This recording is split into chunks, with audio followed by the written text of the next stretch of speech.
Hola, ¿qué tal? Muy buen día. Bienvenidos nuevamente a nuestro encuentro de cada sábado del iFest Digital 2021.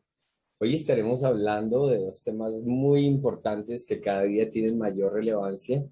Uno es el tema del Machine Learning y el otro es el Deep Learning. Primero quiero comenzar dando nuevamente una pequeña explicación sobre lo que significa la inteligencia artificial. Es la disciplina que trata de crear sistemas capaces de aprender y razonar como un ser humano. Dentro de este marco, pues tenemos tres niveles. El principal, el macro, es inteligencia artificial, que como lo hemos dicho es un sistema que imita el pensamiento y las acciones humanas, que intenta desarrollar comportamientos similares. El segundo paso es el machine learning, que es un sistema que aprende a partir de la programación de funciones específicas para ejecutar una tarea. Estos sistemas pueden ser virtuales o pueden ser eh, reales, físicos, como la robótica, por ejemplo. Hay robótica también que es solamente digital, que son códigos, que son software básicamente, y hay otros que están relacionados con sistemas físicos como motores, sistemas sensóricos para poder desarrollar actividades. Tenemos un tercer nivel de eh, inteligencia artificial que es el deep learning. Este tercer proceso es el que se está desarrollando más ampliamente y tiene una gran diferencia con el primero, ya que este es capaz de autoprogramarse, no requiere de la programación de una persona, sino el mismo genera su propia programación. Es un sistema propiamente inteligente. Estos se alimentan con data y sin la supervisión humana. De manera general, podemos decir que igualmente tenemos un proceso en el cual se introduce información, ya sea a manera de data o a manera de variables específicas para crear un algoritmo. Posteriormente, esta información es procesada o analizada en el caso de las redes neuronales y como paso final se crea una propuesta de valor, una estrategia de funcionamiento o de servicio mediante una actividad. Así que hay una recolección de data, construcción de información y propuesta de valor. Dentro del Machine Learning, para poder aplicarlo un poco mejor, bueno, vamos a describir el Machine Learning. Es una rama del campo de la inteligencia artificial que busca cómo dotar a las máquinas de capacidad para realizar rutinas a partir de atributos. Estos son algoritmos. Esto está realizado por un programador, una persona experta en programación. Tenemos otra línea de manera macro que es el aprendizaje autónomo a partir de datos que se entregan, como lo he dicho hace un momento, para generar una respuesta deseada. Estas son las redes neuronales. Esta funciona alimentándolo con data, creándole unos parámetros y posteriormente el sistema entrega la solución más cercana al, a la función que se le va a designar. Vamos a hablar de tres modelos que son fundamentales antes de utilizar estos modelos como inteligencia artificial. Son tres modelos que simplemente existen desde los patrones generales a nivel organizacional. Son utilizados ampliamente para poder resolver situaciones, hacer descripciones o para buscar soluciones con múltiples posibilidades. Voy a hablar de cada uno de ellos. El primero, el más, tal vez de los más antiguos y más generales, es el diagrama de flujo que le da posteriormente vida a lo que llamamos un algoritmo. Este diagrama de flujo lo que hace es describir todo el proceso de una actividad. Este puede tener diferentes variables relacionadas a un proceso positivo, negativo, o incluso generar una variable de y si o what if en inglés, que nos permite crear nuevas posibilidades. Lo que esto hace es describir una rutina, un proceso basado en diferentes alternativas en una actividad determinada. El segundo es el árbol de decisiones. El árbol de decisiones es una herramienta muy utilizada en las corporaciones para entender una situación y para poder generar diferentes alternativas. Y el tercero, la red neuronal, es un proceso en el que se alimenta de diferentes datos de columnas de información, variables o drivers que permiten al final, combinando varias de estas opciones, crear diferentes alternativas. Esto es lo que haría la diferencia de la red neuronal con las opciones anteriores. Principio del algoritmo. Como he dicho, voy a hablar del diagrama de flujo. Es el proceso de una actividad en pequeñas variables, tareas asignadas con una información interactiva y no interactiva, y concluye con una solución o final de este proceso. Ayuda a localizar pasos no necesarios y cuellos de botella que optimizan una actividad. A diferencia, un algoritmo es un conjunto de operaciones secuenciales, finitas y reglas concisas programadas que permiten a una máquina realizar cómputos matemáticos, procesar datos y llevar a cabo tareas que han sido establecidas por un programador. Quiere decir que antes de crear un programa, se crea toda esta estructura que sería de otra manera como la arquitectura de la información que posteriormente se va a convertir en un algoritmo. Primero que todo lo que se hace es reconocer a los actores y todas las situaciones que pueden pasar en una situación determinada. Para dar un ejemplo, vamos a hablar del caso de un niño que tiene diferentes opciones de actividades dentro de la semana, el sábado y el domingo. ¿Y cuáles son las opciones dependiendo de la actividad dentro de la semana o fin de semana y condiciones climáticas y posibilidades de transporte? Entonces tenemos, ¿cuál es el día de la semana? Si es entre semana, diremos si es sí, si es afirmativo, el niño deberá prepararse para ir al colegio. Dependiendo del clima, si está lloviendo o no, si no está lloviendo, el niño irá en bicicleta para disfrutar del clima. Si está lloviendo, tomará el bus para ir al colegio. Y posteriormente, pues ejecutará el resto de actividades del día. Esto no se describe. Si encontramos que no es un día de semana, que es solamente un día sábado, es un día feriado, fin de semana para este niño, tenemos la posibilidad afirmativa y negativa. Si es afirmativa, el niño deberá prepararse para ir a su partido de fútbol de cada sábado. Si su padre no fue al trabajo, él tendrá la posibilidad de viajar con el padre. O sea, si el padre no va al trabajo, él viajará con el padre, quien lo llevará, quien lo conducirá hacia la actividad del sábado de ir a jugar su partido de fútbol. Si su padre sí trabaja, pues él tendrá que buscar una alternativa diferente, el cual es llamar un taxi. Si no hay día de semana de colegio, si no es sábado, tiene otra opción que es la opción del domingo y él podrá prepararse para ir a la piscina como es su actividad habitual de cada domingo. Bueno, esto, como les he dicho, nos describe todas las opciones y también, dependiendo de la aplicación que tenga, pues uno puede corregir o optimizar cuál sería la mejor forma para ser eficiente en este tipo de diagrama de flujo o algoritmo posteriormente cuando se está creando con un fin determinado. Ahora hablaremos del principio del árbol de decisiones.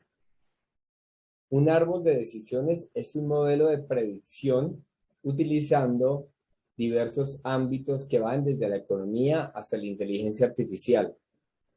Lo que hace este modelo es reunir diferentes variables que permitan hacer diferentes proyecciones y al final encontrar la manera de crear diferentes posibilidades a un problema determinado. Dado un conjunto de datos, se fabrican diagramas de construcciones lógicas muy similares a los sistemas de predicción basados en reglas y que sirven para representar y categorizar una serie de condiciones que ocurren de forma sucesiva por la resolución de un problema. Para poder estructurar este árbol de decisiones, lo que hacemos es hacer un planteamiento de preguntas. Aquí en este caso hacemos 4 preguntas. Al final de ellas encontramos las variables que son más relevantes, que tienen más peso para poder llegar a una solución adecuada y podemos tomar diferentes alternativas, los cuales son sustituir, combinar, adaptar o modificar una situación basado en esos resultados y crear un nuevo modelo, en este caso puede ser un nuevo modelo de negocio. Para el ejemplo, vamos a tomar el caso de un restaurante que no tiene rentabilidad. La primera pregunta es ¿qué sucede? La segunda es ¿en dónde intervenir? La tercera, cómo resolver? La cuarta, crear opciones. Bueno, ¿qué sucede? La pregunta la situación en este caso es mi restaurante no es rentable. Es el planteamiento del problema. Para este proceso, pues, ¿dónde intervenir? Se han creado 2 diferentes posibilidades. La primera es incrementar los ingresos. Aquí se va a mirar cuáles son las posibilidades que se tienen, las variables que se pueden tener para generar ingresos. Y la segunda es la reducción de costos en todos los procesos del restaurante. Vamos a detallar primero el aumentar los ingresos. Para para el aumento de los ingresos económicos, aquí podríamos hablar de 2 posibilidades. Una, aumentar el número de órdenes. La otra es aumentar el valor del menú. Si aumentamos el número de órdenes, necesitamos generar una manera para resolverlo. Una puede ser cambiar la locación a un mall, a un un centro comercial para aprovechar mayor el flujo de gente que allí llega cada día. La segunda opción que se encuentra es crear una estrategia de marketing promocional que ayude a llevar la información de la existencia de mi restaurante a más personas. La tercera podría ser cambiar o innovar en el concepto de la comida en mi restaurante. Dentro de este proceso, pues se encuentran 2 alternativas que son las principales, el marketing promocional y cambiar o innovar en el concepto de la comida que aquí se ofrece. La tercera, que es cambiarse a un mall para aprovechar el mayor flujo de gente, pues tiene varias circunstancias, ¿no? El incremento del valor en el arriendo, en el alquiler, pues sería un factor importante que en este momento no se puede considerar porque no hay suficiente capital para hacer este cambio. Cuando hablamos de reducir costos, que es la segunda alternativa de dónde intervenir, se puede hablar de 3 condiciones. Una puede ser reducir el costo de la renta, la otra puede ser reducir el costo de la nómina y la tercera puede ser reducir el costo de los insumos. ¿Cómo lo vamos a resolver? Para reducir el costo de la renta, pues lo que se puede hacer a cambio, a diferencia de cambiarse a un mall que es más costoso, es cambiarse a un lugar del vecindario que pueda ser más modesto, más pequeño tal vez, para reducir costos. La segunda opción sería reducir el coste de la nómina. Es mirar si dentro de las actividades del restaurante es posible prescindir de alguna actividad de estas o ser designada, distribuida una actividad entre una o 2 personas para poder eliminar un puesto de trabajo. Y en el tema de reducir el costo de insumos, esta se podría lograr a través de cambiando de pronto a los vendedores, o tal vez el optimizar en el manejo de los insumos, crear un mejor almacenamiento para evitar desperdicios, daño de los productos. Al final de todo, nos quedamos con 4 posibilidades que pueden ser y que nos pueden ayudar a sustituir, combinarlas para crear un nuevo resultado, adaptar lo que ya hay o simplemente hacer una modificación, ¿sí? Entre esas tenemos el marketing promocional, el cambiar o innovar el concepto de los productos, de los alimentos que aquí se venden, reducir el personal a través de la redistribución de tareas, y la cuarta opción que se encuentra con mejores opciones es mejorar el almacenamiento, ya sea en frío o ya sea en estanterías, para evitar daños y desperdicios de los mismos alimentos y que tengan una mayor longevidad. A partir de esto, pues ya se puede comenzar a pensar en el desarrollo o el mejoramiento del modelo de negocio para que este sea mucho más rentable, que es lo que se está buscando en la pregunta principal. Este mismo árbol de problemas se puede transferir posteriormente al desarrollo de códigos en donde se le involucren estas diferentes variables y el sistema sea capaz de crear la mejor alternativa. La tercera opción, que está basada en el Deep Learning, que es el principio de las redes neuronales. Primero voy a describir qué es una red neuronal. Se puede definir como un sistema artificial que intenta imitar el comportamiento de una red neuronal natural. Establecen una relación entre entradas y salidas de información. Estas son inspiradas por el sistema nervioso y diferenciándose de la computación tradicional de los algoritmos, ya que no son programadas y aprenden por sí solas.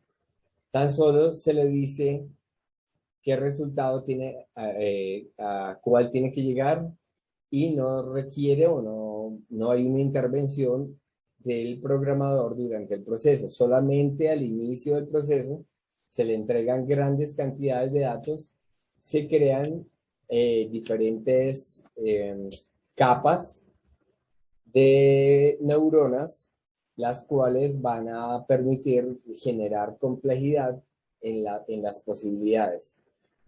Una red neuronal es cada vez más compleja en la medida en que tenemos más neuronas y más capas. Lo básico es tener una capas de entrada. Tenemos unas capas intermedias, que son las capas en donde se genera todo el proceso, donde el sistema por sí mismo genera todas las combinaciones, y una capa de salida en donde se espera tener el resultado que se le plantea al comienzo a esta red neuronal. Cuando una red neuronal está activa, se le otorga un número 1, y cuando está apagada, está inactiva, se le designa un número 0.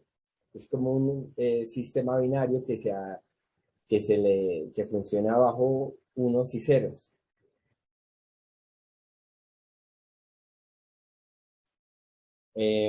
Bueno, es importante también pensar que estas neuronas tienen algo que se denominan pesos, que son valores que nosotros le podemos dar entre 0 y 1 también, pero en decimales, que permite generar eh, una diferenciación cuando hay más de una opción que tienen valores similares.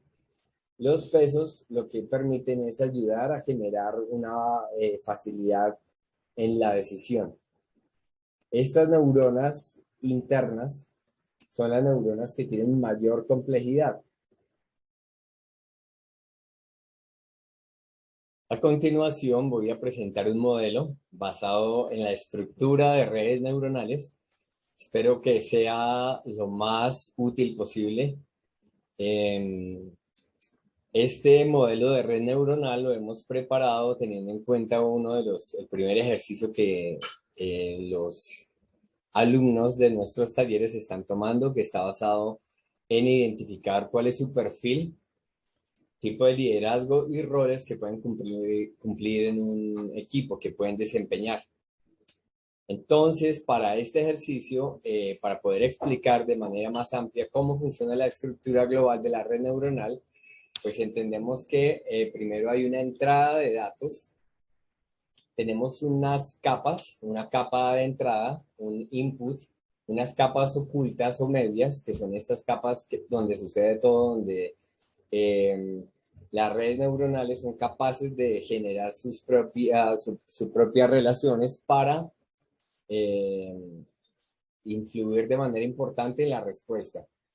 Tenemos una capa de salida, que son otras condicionales que se le agrega, y al final de todo, como output, tenemos en este caso 3 perfiles diferentes de personas. Hemos escogido perfiles diversos. Uno es un vendedor online, el otro es un juez de familia y el otro es un profesor. Como se ve en esta pequeña gráfica en la parte inferior, pues básicamente lo que tenemos aquí es una recolección de información diversa. Esta está más o menos organizada, eh, pero finalmente lo que hace el sistema es crear relaciones, las relaciones que se encuentran más adecuadas para generar una respuesta mucho más coherente, organizada. Bueno, voy a comenzar a explicar cada una de ellas. Entonces, en la primera columna tenemos como drivers los tipos de liderazgo. Básicamente, en los sistemas de liderazgo, en el conocimiento de liderazgo, lo más básico que se tienen son 3. Hay una serie de tipologías intermedias, pero los más básicos son el estilo transaccional, el líder estilo transformacional y el carismático. El transaccional pues se basa principalmente es en cumplir todos estos objetivos, retos de la empresa, teniendo como parámetro fundamental y decisivo cumplir las metas empresariales hacia el mercado. Está basado en los valores de la empresa, protección del sistema de negocio y la estabilidad del negocio. Tenemos un segundo estilo de liderazgo que es el transformacional. Está basado en el hacer, y el hacer en este caso implica 2 grupos de atención. Uno es, igual que el anterior, la empresa, su visión, su misión, cumplir con esto, pero de manera muy importante también tener en cuenta los colaboradores, las personas que internamente o incluso colaboradores externos a la organización aportan para que al final todo el proceso sea exitoso. Para esto es importante, en este sistema de liderazgo, es importante el conocimiento, es importante el compromiso, la innovación, y entre todo eso es muy importante que el líder empodere a las personas, cree equipos de trabajo, delegue trabajo, tenga reconocimiento, motivación de sus colaboradores de forma permanente. Y el tercer tipo de liderazgo es el carismático. A diferencia de los 2 anteriores, no tiene un enfoque importante institucional, organizacional, sino principalmente en las personas. Un líder carismático sería de pronto un líder de una comunidad religiosa, en donde suponemos que lo más importante es el desarrollo de la espiritualidad, de la fe de sus feligreses. Está más basado en el sentir, en la relación interpersonal, la afectividad y efectividad y la creatividad. En este nivel de liderazgo lo que se intenta es que las personas que están a cargo del líder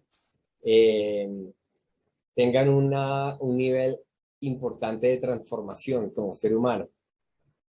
Bueno, en segunda instancia tenemos en la segunda columna otro driver que son los eneatipos. Los eneatipos nos permiten perfilar a las personas en 9 diferentes opciones, en el cual las personas identificamos un comportamiento, un perfil que nos permite o nos facilita poder cumplir roles dentro de un equipo de trabajo a partir de sus competencias. Entre los 9 eneatipos tenemos el perfeccionista, el colaborador, el triunfador, el artista, el experto, el leal, el entusiasta, el líder y el conciliador.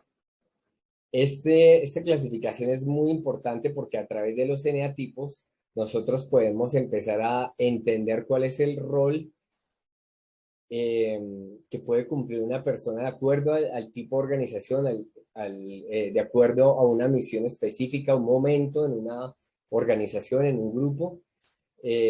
Nosotros como individuos con nuestro perfil podemos participar de una mejor manera con ciertas circunstancias, ¿no? Los roles de equipo pues están basados en tres principales, que es en el aspecto social, el aspecto mental y la acción. Lo social tiene que ver con la coordinación, la cohesión, la investigación de recursos. El mental está relacionado con todo lo cerebral, lo cognitivo, el monitoreo, la evaluación y la especialidad en un conocimiento de una actividad determinada. Es una persona que el rol del equipo es muy a nivel de conocimiento. En el tercer rol tenemos la acción, en donde son personas que son mediadores natos, que tienen la posibilidad de implementar todo ese proceso cognitivo, todo lo social, todo lo que se ha conciliado con otras personas, tienen la capacidad de ir a la acción y de concretar actividades. Es el finalizador y es el impulsor. En la tercera capa tendríamos las competencias que están directamente relacionadas con los eneatipos. Por ejemplo, el perfeccionista está relacionado directamente con la orientación al detalle, la ética y también la finalización. El colaborador, orientación a las personas, compartir y coordinar. El triunfador está relacionado con la orientación a resultados, el artista con la creatividad y la innovación, el experto en la orientación al conocimiento, el leal en la capacidad analítica, el monitoreo y la evaluación, el entusiasta, el networking y el benchmarking. Tiene que ver con todo lo del establecimiento de relaciones. Es entusiasma, es investigador de recursos, está relacionado con todos los recursos y entiendo cómo poder articular cada uno de ellos. El líder tiene la capacidad de organización, eh, motivar e implementar los diferentes procesos. Y el conciliador tiene la capacidad de negociación y la gestión de conflictos. Es el mediador, es el cohesionador en el momento en que hay ciertas diferencias, discrepancias entre criterios. Bueno, vamos a ver, en ese sistema no está hecho por un algoritmo o por un sistema artificial, sino se ha relacionado de acuerdo a la experiencia de personas en este tipo de procesos de selección de personal. El vendedor online, encontramos que es una persona con orientación a las personas, debería ser así, es el mejor perfil para esta actividad, es un colaborador, coordinador, y está relacionado también con el liderazgo carismático. Es una persona que debe ser muy sensible y debe llegar fácilmente a las personas para crear una empatía de compra. En el caso del juez de familia, es una persona que es un negociador, trabaja en gestión de conflictos, mediador y cohesionador. El juez de familia está muy enfocado hacia el rol social, como le he dicho, la cohesión, y también es un conciliador y a nivel de liderazgo es muy transaccional. Es transaccional porque está enfocado, aunque está trabajando en problemas de personas entre personas, es importante que esa conciliación no esté sesgada por aspectos emocionales, sino por leyes, sino por la justicia, ¿no? Que hay un equilibrio en estas actividades y protegiendo también a quien más lo requiere. En el tercer caso, que es el profesor, tenemos una persona orientada al conocimiento, experto, un especialista en diferentes áreas de conocimiento,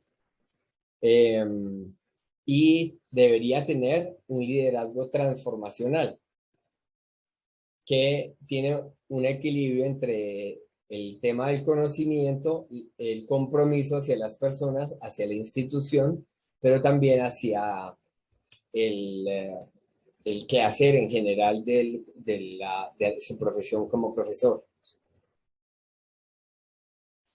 Bueno, a partir de este modelo, vemos que hay varios aspectos que nosotros podemos relacionar que son relevantes.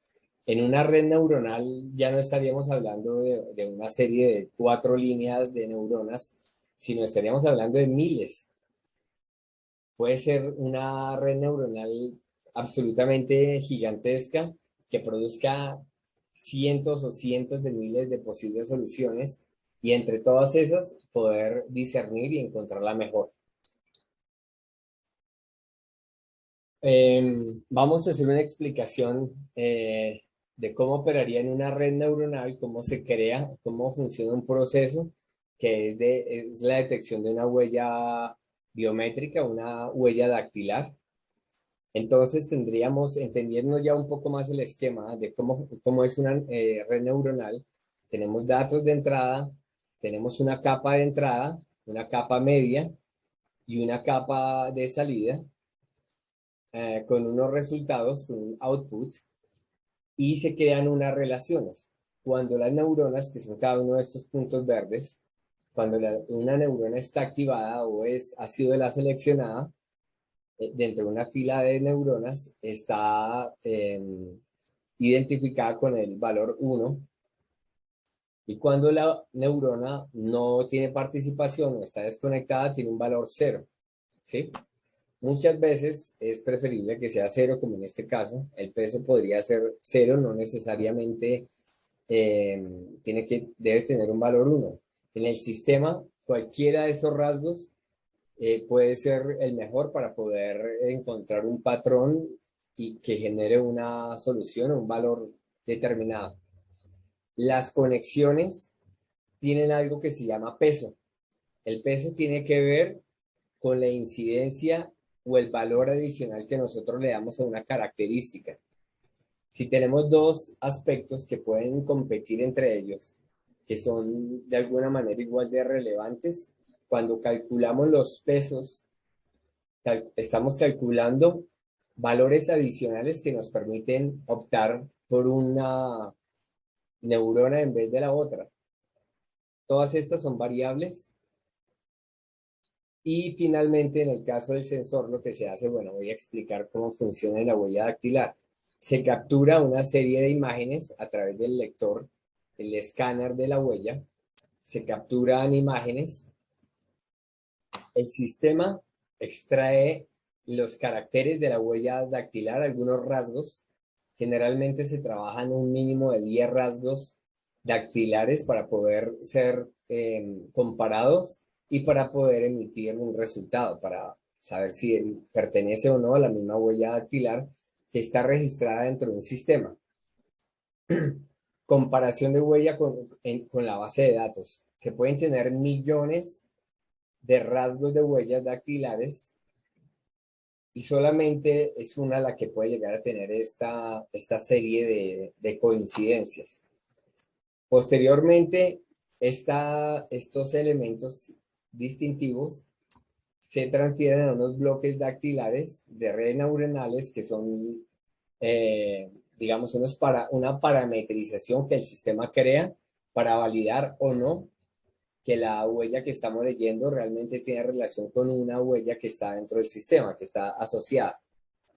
Si la huella finalmente tiene el nivel de concordancia con la que está dentro de los patrones de nuestra base de datos, pues la respuesta será positiva, hay una correlación. De lo contrario, no habrá una correlación o será negado el paso próximo. Puede ser el acceso, el ingreso por una puerta, puede ser el ingreso a un software, puede ser el uso de cualquier elemento, cualquier objeto, puede ser aceptado o denegado de acuerdo a la coincidencia que tengan los patrones dactilares con los patrones de la base de datos. En este caso hay una serie de elementos que se la juegan para poder crear esa cantidad de coincidencia y dar el 100% de veracidad. En este momento, para terminar, quiero mostrarles un video que está relacionado con la creación del entrenamiento o del aprendizaje de una neurona a través del entrenamiento. Es muy interesante porque lo que está sucediendo aquí es que se tiene una serie en este caso son vehículos que se transportan por una pista. Cada vehículo de estos corresponde a una red neuronal, como lo estamos viendo acá. Entonces, cada uno es una red neuronal que tiene una propuesta diferente y al final lo que se hace es que la misma red neuronal empieza a entender cuál es la que tiene mayor éxito. El éxito en este caso significa llegar más lejos o cumplir el total del ciclo dentro de esta pista. Y esto se logra a partir de adaptar los aciertos de cada una de estas propuestas de red neuronal. Cada uno es una red neuronal que tiene una propuesta específica y la combinación de cada una de las que han sido ganadoras, pues nos permiten crear los valores que necesitamos para que pueda circular, no estrellarse y llegar hasta el final, hasta la meta. Esta es la forma en que funciona la red neuronal.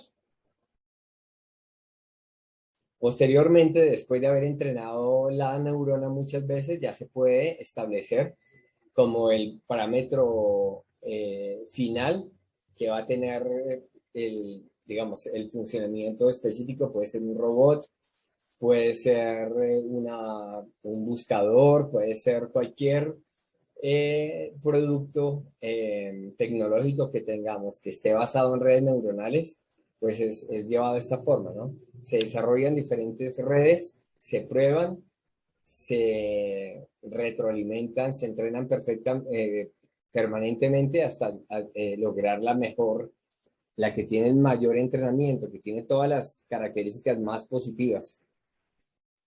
Bueno, esto es todo por hoy. No sé si tienen alguna duda todavía. Les agradezco muchísimo el participar en este nuevo workshop del día de hoy y los esperamos el próximo sábado con nuestro próximo taller y los retos que serán enviados durante esta semana que inicia. Muchas gracias, muy amables por su participación. Feliz día.